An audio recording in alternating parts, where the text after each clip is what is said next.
Imagine this. You're lying in a hospital bed after surgery. Alone.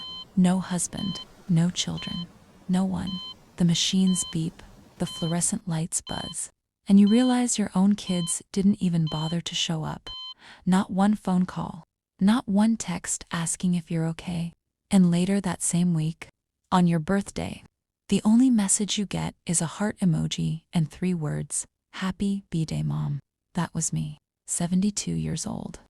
The woman who raised 3 kids, buried her husband, gave every last dime and every last tear, reduced to a burden. They started calling me useless grandma behind my back, then to my face. Then they tried to sell my house. The house my Jack and I built together without even telling me. They listed it online, showed strangers through my living room. They thought I was too old, too forgetful, too weak to fight back. They were wrong. Because for 30 years, I kept a secret in the attic floorboards. Papers Jack made me promise to hide just in case. And when I finally pulled them out, everything changed. This is my story. It's long. It hurts. But stick with me, because at the end, you'll see what happens when a quiet woman finally decides she's had enough. Hey everyone, welcome back, or welcome if you're new. If you feel this already, hit subscribe and turn on notifications. Grab your tea, get comfortable. You're in for the full ride. Let's go back to where it all began, when life still felt like it could last forever. I was born in 1952 in a small Ohio town. They called me Evelyn, but the people who loved me said, Evie. Home was loud. 3 brothers wrestling in the yard. Mom's pies cooling on the windowsill, filling the air with cinnamon and warmth. Dad walking in at dusk with that tired but happy smile, smell of machine oil on his coveralls. We didn't have much, but we had noise, and we had each other. That felt like enough. I met Jack when I was 19.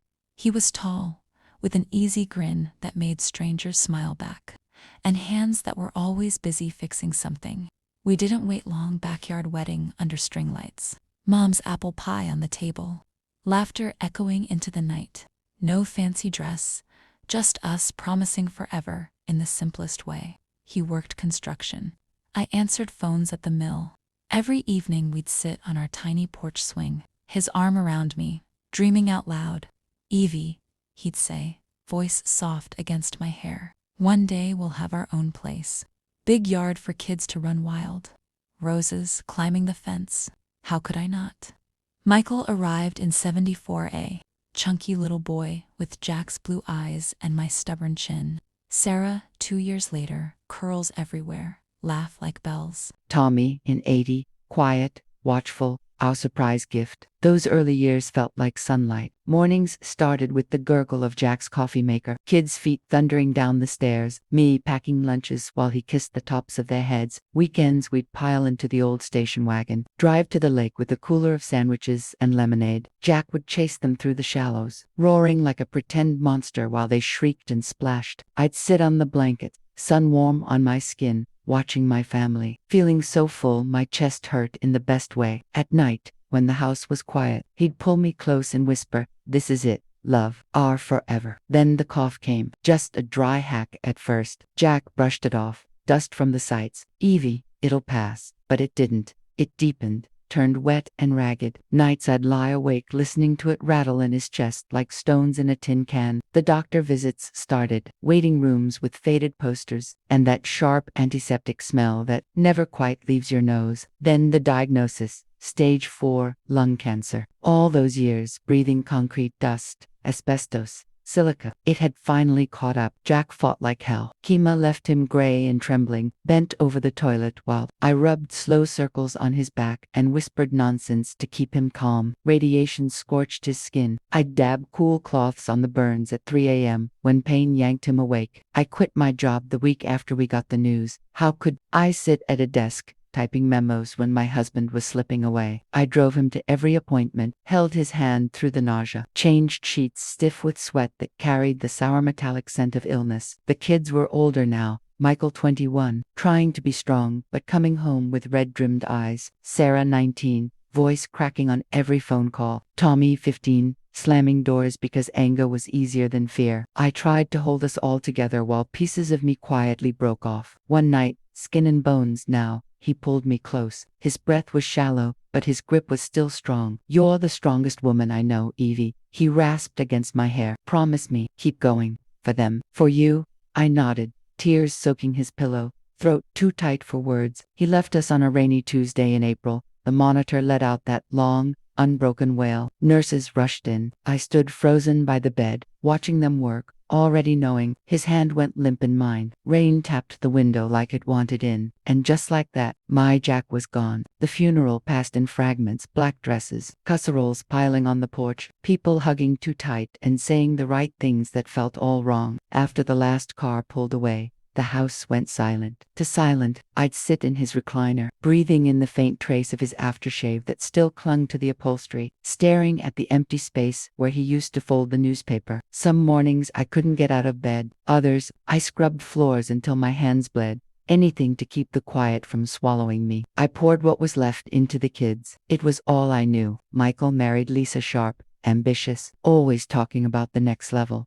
I smiled at their wedding, raised a glass, but inside I wondered if Jack would have seen the same hunger in her eyes that I did. Sarah met Greg. Big laugh, bigger promises, flashy car. Tommy drifted odd jobs, a short relationship that ended with Dylan in his arms, our wild, beautiful grandson. The house became the heart again. Holidays, birthdays, everyone came back. Grandkids bursting through the door yelling Gamma Evie with sticky fingers and chocolate-smeared cheeks. Amelia's curls bouncing as she hugged my legs. Jack Jr. dragging toy trucks across the floor. Dylan climbing into my lap like I was still the safest place on earth. In those moments, the loneliness lifted, just enough to breathe. I could almost pretend the hole Jack left wasn't still bleeding, but pretending has limits. The shift was slow, like ice cracking under your feet without you noticing until you're in the water. Michael and Lisa bought a bigger house in the suburbs. Holidays started moving there. It's just easier. Mom, more space for everyone.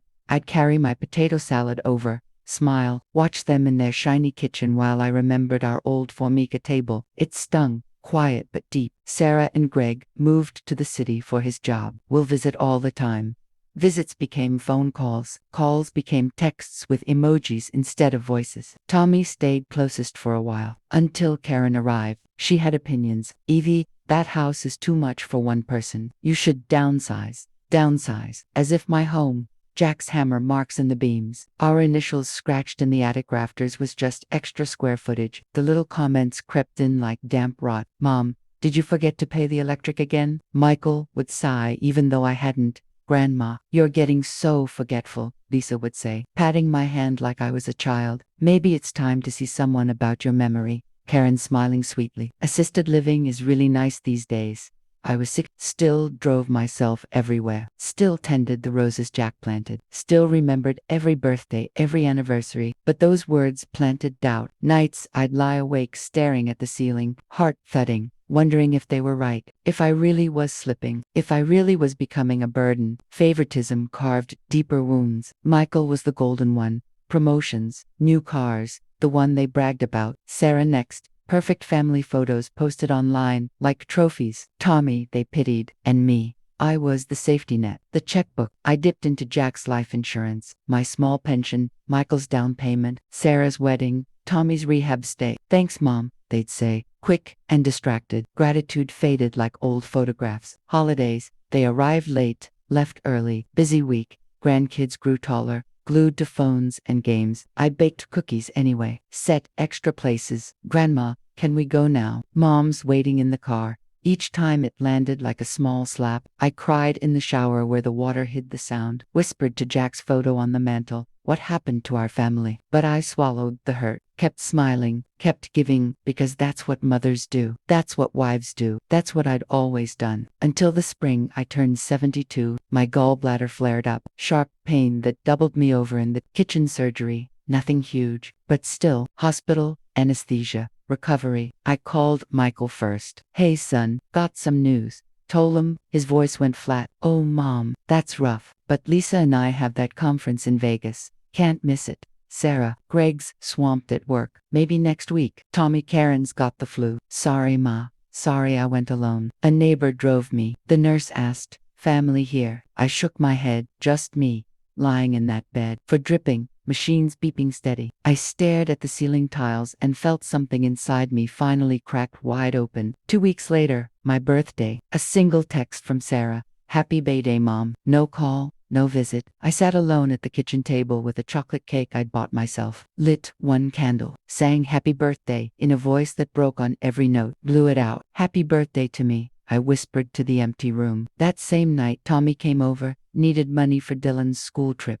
Of course, they thought I was napping in the living room. I heard Karen's voice through the door, low and sharp. Your mom's useless now. That house is worth a fortune. Sell it, split it, get her into Sunny Acres. It's better for everyone. Tommy hesitated. It's her home, Karen, she pushed. She forgets everything. Useless. For her own good, the word hits like a physical blow. I pressed my palm to my mouth to keep from crying out. They left without the money, but the damage was done. That night I couldn't sleep. Useless. After everything, I paced the dark house, bare feet on cold wood, memories crashing over me. Ended up in Jack's old office, untouched since he died. Moonlight slanted through the blinds. Bottom drawer, the key I'd worn on a chain around my neck for 30 years. Our safety net, he'd said with that wink. I turned it. Inside, deeds, stock certificates, the cabin upstate we'd dreamed of retiring to, worth over $1 million now. And the will, not the simple one the kids knew, the original, with the clause he'd added quietly after seeing too many families turn.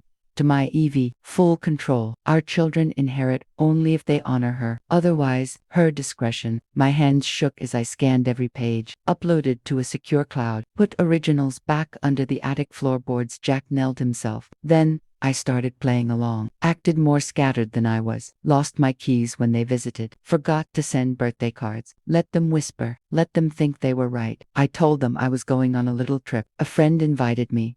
Packed a bag, drove to a motel 2 towns over, but I didn't disappear. I watched cheap cameras hidden in the house before I left app on my phone, and I hired a private investigator. Met him in a coffee shop, hands wrapped around a mug I never drank from. I need the truth, I told him. All of it. The reports came like slow poison. Michael, my successful son, skimming small amounts from client accounts at work. Photos of him at expensive dinners. Lisa in designer dresses. My boy, stealing to keep up appearances. Sarah perfect on the outside, drowning in credit card debt. Greg's affair with his assistant hidden behind fake smiles and vacation. Posts, emails, statements, lies. Tommy, back on the pills, hiding bottles from Karen. Surveillance photos of him in parking lots, hands shaking as he swallowed another. I sat on that thin motel bed, printouts spread around me, sobbing so hard my ribs hurt, not just for what they'd done to me, but for what they'd let themselves become. I journaled every detail, date, time, feeling, day 187,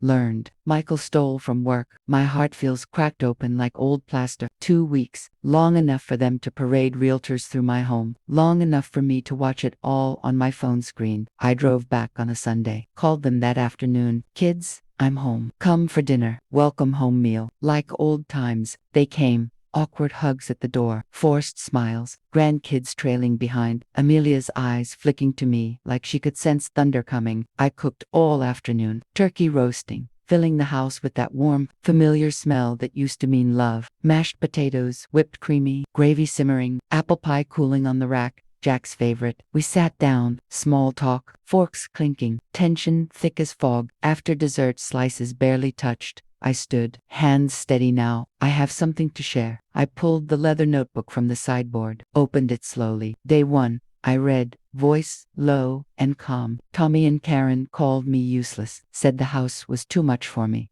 Silence dropped like a stone. Tommy's face drained white. What are you talking about? I kept reading. The family meeting where they decided I should move. The power of attorney papers. Lisa tried to slip me. The realtor listings I found online. Photos of my living room, my garden, marked for sale by family. Then I turned on the laptop I'd set up on the buffet. Hit play. The footage filled the screen. Them in my house while I was away. Drawers pulled open. Silverware, my grandmother's, slipped into pockets. Whispers, where's the deed? She's useless now. Split the money fair. Gasps. Lisa's hand flew to her mouth. Sarah whispered, Mom, that's private. I looked up, met each pair of eyes. Private, in my house. Michael Hoff. This is insane. Sit, quiet, firm. He sat. Then, the papers. I slid the folder across the table like passing sentence. Jack's real will. The one from before. Full discretion to me, because he knew families can change. I explained the clause slowly, watching confusion turn to shock, turn to dawning horror. You didn't honor me. You didn't show up after surgery. You listed my home without a word. So, change it. The room erupted in slow motion. Tears, accusations flying. You spied on us. This is manipulation. But underneath shame, real shame flickering in their eyes like dying embers, Amelia reached under the table, squeezed my hand so tight it hurt. Gamma, she whispered. That small touch almost undid me. But I held on. This isn't punishment, I said softly. It's consequences. They left quietly that night. Brief hugs, promises whispered at the door. We'll call tomorrow. Therapy. We'll book it. Ma, thank you for not giving up.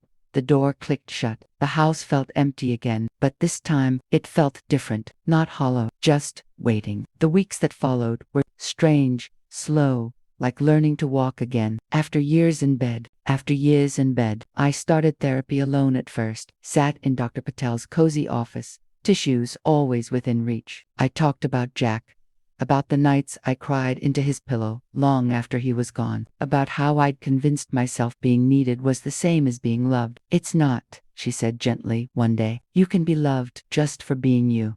Those words landed deep. I started small things for myself. Fresh roses on the table every week, the kind Jack promised. Dawn walks in the garden, coffee mug warm in my hands, watching light spill over the roses without rushing to cook for anyone. The family, they showed up. Not perfectly, but they showed up. Michael came first. Alone. No Lisa. Brought coffee. Sat at the kitchen table. I quit the job, he said. Eyes red. Took a cut. But it's honest. Paid back what I took quietly. No charges. We talked for hours about the pressure he felt to be successful, about how he'd forgotten what success really looked like. I forgave him that day, not because he earned it instantly, but because holding the grudge was poisoning me more than him. Sarah, next. She brought Amelia. My granddaughter had a folded list, notebook pages, edges soft from handling, things I refused to inherit quietly. She called it. Things like apologizing for taking up space, letting people make me small, forgetting to ask Grandma how she's really doing. She read it aloud, voice steady. Sarah listened, tears streaming. Then she added her own. I won't hide my pain anymore, or pretend everything's perfect. She filed for divorce from Greg soon after, moved closer, started calling just to say, thinking of you, Mom. Tommy was last, but steady. 30 days in patient rehab. Karen left while he was there. He didn't chase her. When he came home, clean-shaven, eyes clearer, he said, Dylan's with me full-time now. I want him to see what real strength looks like. He helped in the garden, weeding the rose beds side by side. We didn't talk much those afternoons, just worked. Sometimes he'd look over and say, thanks, Ma, for not letting me disappear. I'd squeeze his shoulder. That was enough. The grandkids started coming regularly. No more quick drop-offs, sleepovers, baking cookies. Amelia wanted the real stories about Jack, the embarrassing ones. Tell me, Gamma. We laughed until our sides hurt. And me, I traveled, for real this time. First, the mountains, the cabin we never used. But I sat on the porch and felt him there. Then Europe, small towns, quiet cafes, a square in Lisbon where I danced badly under string lights, bright scarf around my neck, strangers clapping. I sent postcards home. Wish you were here. But I'm glad I'm here anyway. The house is still mine. Holidays happen here again, but I set the menu. I choose the music. If I need a day alone, I take it. No guilt. If I need a day alone, I take it. No guilt. Blood isn't everything. Sometimes it's the thinnest thread. What matters is what you weave with the time you're given. I spent decades weaving for everyone else. Now, I weave for me, too. If this story touched something in you, if you've ever felt invisible in your own family, ever swallowed hurt to keep the peace, ever wondered if it's too late to stand up, comment below. Tell me your piece. What would you have done at that dinner table? Have you had to draw a line with the people who should love you most? Like if this made you feel seen, share it if you know someone who needs to hear they're not alone. And subscribe, because there are more stories like this, real ones, raw ones. They deserve to be too. Thank you for listening all the way through. Take care of your heart out there. It's the only one you've got.